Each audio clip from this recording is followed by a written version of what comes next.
Can we please have Zhu Lin?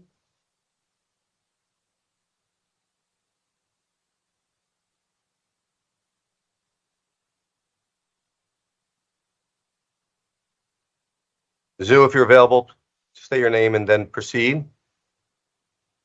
Can we please have Ellen Somekawa? I apologize if I pronounced that wrong. Hello, I am Ellen Somekawa. I'm the Executive Director of the Folk Arts Cultural Treasures Charter School. I've worked in Chinatown for 34 years. Chinatown is where my 2 children went to school, where my son learned to lion dance and still lion dances every New Year.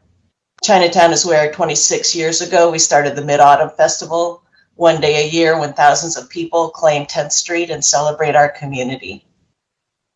Many of us grew up our whole lives being made to feel ashamed of who we are as Asian people. The festival is a way of raising our young people not with a sense of shame, but one of pride.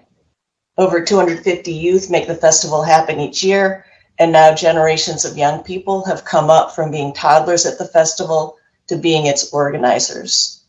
These beloved traditions and institutions that have taken us decades and generations to build are threatened by the whims of billionaire developers who assume they can come into any community and impose their will on us. If you facilitate the destruction of this neighborhood, you must know that it cannot be replaced. Councilman Squilla, you went with us to see the wasteland that is now DC's Chinatown. You would have no excuse. This would be a premeditated crime. I feel betrayed by our city leaders for sneaking the striking of Filbert Street into this unrelated bill. Rather than standing up with the people of Chinatown to defend our priceless community against these predators, people who are elected to serve us seem to be conspiring with the developers to grease the wheels for the approvals they need. The 76 DevCore developers have been secretive, untrustworthy, and underhanded since they first announced their project.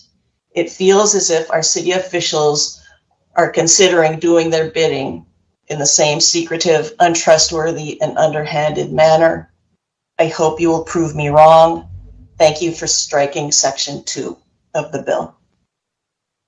Thank you, Ellen, for your testimony. And just for clarity's sake, there was no, from what I understand, there was no language in this bill that struck any street. From what it seemed to me was that if there was something in the future that would have it, then they would have to work on that at that time. There was no striking being done, and there was no arena legislation being introduced in that section. But we did remove that section because of some of the concerns we heard after the bill was introduced, and working with the administration have agreed to that.